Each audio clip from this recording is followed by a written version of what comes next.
Fala aí, galerinha do Monteiro, galera do primeiro ano, como é que vocês estão? Tudo bem?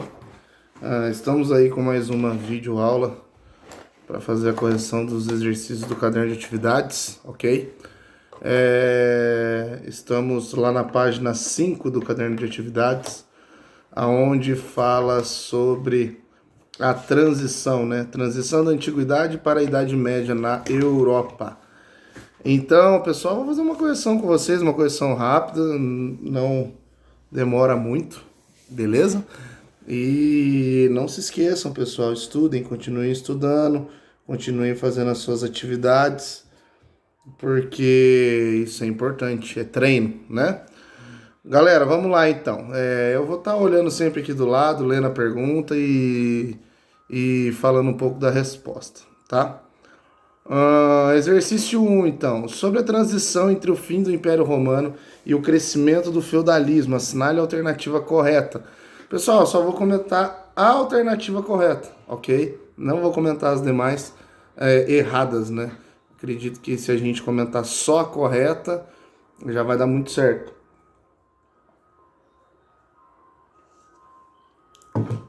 Então vamos lá. A alternativa correta do exercício 1, como já está no gabarito de vocês, é a C. A sociedade feudal foi um produto direto da fusão dos elementos romanos e germanos. Um aspecto comum às duas sociedades era a desigualdade social que permaneceu no feudalismo. Pessoal, nós vamos observar então que o feudalismo ele acaba levando esse traço, né? Ele acaba levando esse traço aí de características romanas e germânicas, ok? Porque nós vamos observar que o fim do Império Romano ele se dá através, pessoal, das invasões bárbaras, ok? E os germanos nada mais são do que um povo bárbaro, ok? Então, nós vamos observar que existe essa bagagem aí, ok? O exercício 2. O feudalismo europeu foi resultante de uma lenta e complexa integração de estruturas sociais romanas com estruturas dos povos conhecidos como germanos, ok? Ocorrida entre o século V e o século IX, uma das principais estruturas germânicas que compuseram o feudalismo foi, pessoal, uma das principais heranças que o povo germano deixou para o feudalismo é o que nós chamamos de comitatus, alternativa D, ok? Que é a relação de fidelidade militar entre guerreiros e o seu chefe. Tanto é, pessoal, que quando começa o feudalismo, nós vamos observar aí que vai começar uma relação chamada de beneficium. Então, no caso ali, o rei bárbaro, né, ou no caso, como a gente sempre estuda, o Império Carolíngio, né, os francos, que é uma ramificação desses germanos, existe essa relação aonde o governante ele não vai conseguir governar de maneira ampla, então ele sai distribuindo terras a pessoas de sua confiança. Em troca, ele recebe o benefício, né? Da fidelidade, né? Da fidelidade deste que ele está acreditando entregar a terra, ok? Exercício 3, pessoal. Segundo o historiador Hilário Franco Júnior, o processo, abre aspas, o processo de gestação do feudalismo no Ocidente europeu foi bastante longo, remontando à crise romana do século III, passando pela constituição dos reinos germânicos do século V e século VI, e pelos problemas do Império Carolíngio do século IX, para finalmente se concluir em fins desse século ou princípios do século X. Neste longo processo de gestação do feudalismo, constituíram-se aspectos que não tornaram características estruturais em sua fase de consolidação. Assinale a alternativa que não corresponde a um desses aspectos. O que não corresponde a um desses aspectos é a alternativa C, a secularização dos domínios eclesiásticos. A igreja não vai secularizar nada, certo? A igreja ela vai continuar firme e forte dentro das suas ações, ok? A igreja não seculariza nada, exatamente nada, ok? 4. O que significa dizer que a propriedade de terras é base da desigualdade na sociedade feudal? Resposta, pessoal. Eu acredito que eu devo ter colocado pessoal porque é parte mais de uma questão de interpretação. Então a interpretação que eu tive foi essa. Com o declínio do comércio e o fortalecimento dos feudos, o poder dos senhores feudais deriva da terra.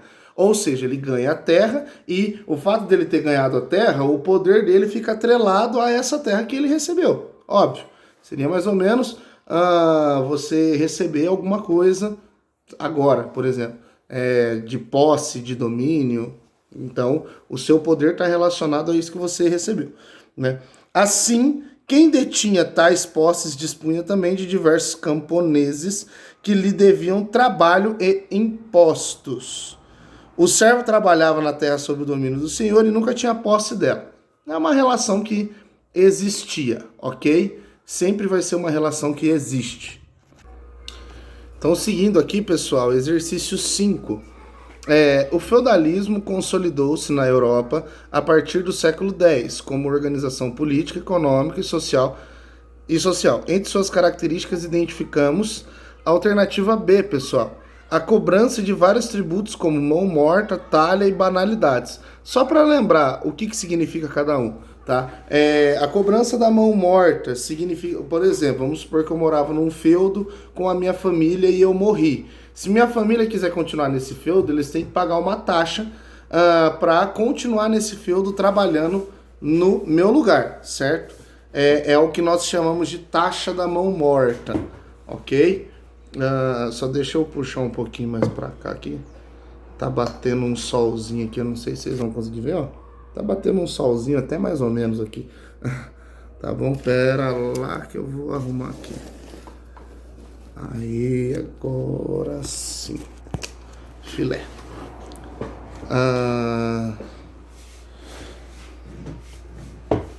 Beleza, galera. Exercício 6. Leia as afirmativas abaixo sobre o feudalismo. 1. Neste período, a economia sofreu uma retração das atividades comerciais. As moedas perderam espaço de circulação e a produção agrícola ganhou caráter de subsistência. Tá correto. A partir de agora não vai ter mais comércio, não vai ter mais venda, compra. A única coisa que nós vamos ter aqui vai ser a troca, né? O escambo, né? B. Os baixos salários, a diminuição da produção agrícola e a pouca oferta de produtos para venda obrigaram os trabalhadores a se mudarem para as cidades e trabalharem como artesãos. Pessoal, primeiro de tudo, nós não vamos ter salários aqui. Salário é um pagamento pela mão de obra. Aqui nós vamos ter um sistema de trabalho chamado de servidão. O que é a servidão? Você serve na terra do senhor feudal e ele, em troca, deixa você ficar lá trabalhando na terra dele e ele te dá uma terra para você trabalhar. Tá? Então tá errado essa. 3. O senhor feudal representava a classe nobiliárquica que possuía as terras. A autoridade exercida pelo senhor feudal poderia ser considerada em alguns casos superior à dos reis, que não interferiam diretamente sobre as regras de imposição do senhor feudal em suas propriedades. Pessoal, tá correto também. Essa alternativa 3 aqui também tá correto, porque nós vamos observar que isso vai acontecer, né? Inclusive, tem uma cena muito legal de um filme que eu costumo assistir. Eu acho que é um dos pouquíssimos filmes que eu assisti mais de 6 vezes, chamado Cruzadas, né? E chega um dado momento do filme que o rei ele precisa decidir, né, sobre a invasão de um território ou não. E os senhores feudais, eles montam a cúpula e decidem, né? Então o rei ele fica meio que refém das decisões dos senhores feudais, ok? Então, a alternativa certa é a C. 7. A sociedade feudal, conhecida por sua rígida organização em estamentos. Estamento, pessoal, significa que não vai mudar, ok? Havia aqueles relacionados à igreja vistos como superiores, pois estavam associados a Deus. Os nobres e guerreiros, e os servos trabalhadores de modo geral. A justificativa para a manutenção da sociedade estamental partia da própria igreja, com destaque para o bispo Adalberon de Laon, que afirmava que, embora a casa de Deus parecesse una, ela era tripla. Dependia daqueles que rezavam, daqueles que guerreavam e daqueles que trabalhavam. Um grupo deveria ajudar os outros dois. Aqui nós vamos ver que quem sustenta todo o aparato é o servo, né? O que objetivava a Igreja Católica ao expressar essa justificativa? A Igreja visava garantir o seu papel como elemento ordenador, né? Opa, bateu um vento forte aqui. Como elemento ordenador e conformador da sociedade feudal. Uma vez que a justificativa a estratificação social como uma necessidade para um bom funcionamento da sociedade. E mais que isso, uma forma as pessoas virem como almejavam o Criador. Então a igreja, ela vai ter esse papel. A igreja vai ter esse papel determinador, né? Então a igreja, ela vai defender o estamento. A igreja, ela vai defender a hierarquia, né? Porque assim, sem hierarquias a igreja não domina, ok? É meio que uma parada básica, entendeu? Sem estamentos a igreja não domina. Sem organização a igreja não domina. Pessoal, isso é até um ponto de análise interessante do porquê que as igrejas de matriz religiosa elas não dominam mais tanto. Né? Porque acredita-se que nós vivemos em um modelo de sociedade completamente diferente daquilo que prega um modelo de sociedade eclesiástica, né? Ou um modelo de igreja, digamos assim. Então a igreja ela perde influência sobre esse ser humano, né?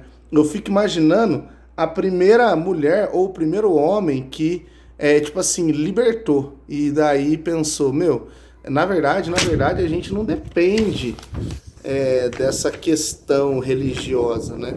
Nós somos livres, nós podemos fazer o que nós quisermos, né? Então é mais ou menos nesse sentido aí. B. As relações de dependência que existiam entre o estamento social e o período medieval.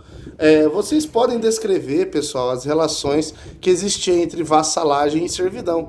Eu expliquei no vídeo da aula passada a relação de vassalo e suzerano, ok? Se quiser dar uma olhada lá e dar uma pesquisada também é legal.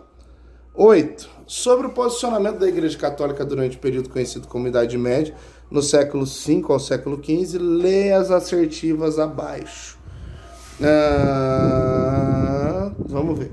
Era contra a ingerência dos leigos nas questões religiosas e, por isso, com a reforma gregoriana, proibiu essa interferência e exigiu a moralização do clero, tornando o celibato obrigatório. Pessoal, corretíssimo. A 1 está correta. 2.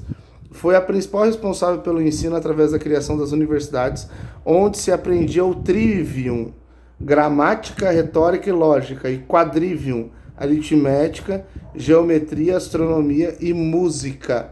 Ok? Tá correto também. 3. Era contra a venda de dinheiro a juros, usura, também considerada como venda do tempo de Deus. Os que exerciam essa atividade eram aconselhados pelos clérigos a fazer penitência e doações para evitar o inferno após a morte. Pessoal, é bem interessante essa questão, porque a Igreja Católica ela condenava a usura, por quê? Porque a usura enriquecia pessoas.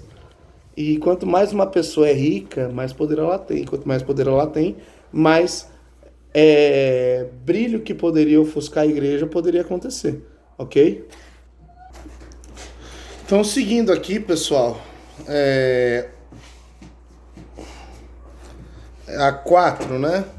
A justificativa da desigualdade social, afirmando que Deus quis que uns rezassem e outros trabalhassem. Os camponeses só atingiriam a felicidade na outra vida após terem sustentado com o seu trabalho os oratores e os belatores. Isso está correto, esse era o pensamento, por incrível que pareça. Teologicamente falando, isso é muito ruim, né? Mas era assim que a igreja acabava pensando muitas vezes, tá? Então, e a 5, né? Aprovada a convivência pacífica entre todas as religiões, a convivência pacífica de todas as religiões, cristaica, judã e muçulmana. Imagina, né? Até parece mesmo que é tudo mil maravilhas, né? Então não, né, gente? Então a alternativa correta é a A, tá? Então estão corretas aí 1, 2, 3 e 4. 9. Leia esse fragmento. Com efeito, são mais ou menos constantes as queixas dos bispos e dos clérigos sobre a manutenção das práticas pagãs, no mínimo até o século X e com maior razão com relação a regiões como o norte da Gália, a Frísia ou a Saxônia recém-conquistada. A angústia do futuro perpetua as tradições da predição romana ou germânica. Uma gralha que voa à esquerda cantando anuncia a um viajante que tudo correrá bem. Grãos de cevada que são jogados nas cinzas quentes da lareira se põem a saltar no ar, significa um grande perigo. Ok? Então, chegando aqui na nossa última página, com base na leitura do fragmento e nos conhecimentos sobre a religiosidade da Idade Média, é possível afirmar que 1. A Igreja Católica estabeleceu seu poder entre diversos povos europeus no período medieval e conseguiu erradicar completamente as tradições religiosas anteriores. Não conseguiu. Tanto é que se a Igreja tivesse conseguido, a Reforma Protestante não teria acontecido. Tá? Então é sempre muito bom a gente poder dar uma pensada e uma analisada. 2. A constatação de práticas pagãs e principalmente o surgimento de grupos heréticos como valdenses e cátaros levaram a igreja a adotar uma postura radical, intolerante e de perseguição àqueles que seguiam os dogmas cristãos. Tá certo? 3. A Igreja Católica foi uma instituição de grande poder durante o período medieval, pois, em um momento de fragmentação política, garantiu um segmento de unidade por meio da fé. Correto também. Tá? E 4. Mesmo com o fortalecimento da Igreja Católica e a sua riqueza, o período medieval europeu foi marcado também pelo surgimento das chamadas ordens mendicantes, compostas de religiosos dispostos a viver de maneira austera para aproximarem da vida a Cristo. Tá correto, pessoal? Então, a alternativa certa é a C. Beleza? 10. O feudalismo japonês recebeu esse nome porque, pessoal, a alternativa certa é a D. Entre outros motivos, o Japão, tal qual a Europa, passou a ter um processo de descentralização de poder em favorecimento de grupos locais, que se fortaleciam por meio das relações de proteção estabelecidas com os camponeses. Ok? Então, por isso que recebe esse nome, feudalismo japonês. E um detalhe importante, o feudalismo japonês acontece no mesmo período que acontece o feudalismo europeu, ok? A diferença é que a gente não dá tanta ênfase porque a nossa história não vem do Oriente, mas sim do Ocidente, né? Nós somos colonizados por portugueses e não por orientais japoneses, por isso que nós quase não falamos. Mas é até muito interessante, porque se a gente olha para o mundo asiático, a gente vai ver que os chineses, eles chegaram aqui na América antes dos europeus. Eles só não quiseram ficar, mas se eles quisessem ficar, eles tinham ficado. E provavelmente era para sermos, né, descendentes de orientais. Né? 11. Entre os séculos XV e o século XVII, ocorre a consolidação do regime feudal no Japão. Ok? Quais eram as principais características do feudalismo japonês? Vamos lá. O fato do feudalismo japonês não ter ocorrido no mesmo período do feudalismo da Europa, pessoal, no Japão, assim como na Europa, havia propriedade de terras controladas por um senhor. Foi a insegurança causada pelas disputas entre os shoguns, que é um processo chamado shogunato, ok? O que é o shogunato? Eram líderes que governavam terras, né? Você sabe que é muito legal? É bem idiota, na verdade, mas é bem legal. Se você assiste Naruto, você tem uma certa noção que todo mundo, na verdade, ninguém quer proteger o Hokage da vila, todo mundo quer proteger o senhor feudal, né? E é um conceito que dá pra gente transferir aqui também, tá? Que levou os camponeses a trocarem o próprio trabalho pela proteção de um senhor. Quanto mais camponeses havia trabalhado na terra de um senhor, mais poder este conquistava, ok? E só deixa eu fazer uma correção, que eu falei que o feudalismo asiático acontece no mesmo período que o da Europa. Deixa eu fazer uma correção. O chinês acontece, o japonês não, ok? Era só essa correção que eu queria fazer. Pessoal, nossa aula chega ao fim com todas as correções. Espero que vocês possam assistir, tirar suas dúvidas. Qualquer coisa eu estou disponível nas redes sociais, ok? Um forte abraço a vocês.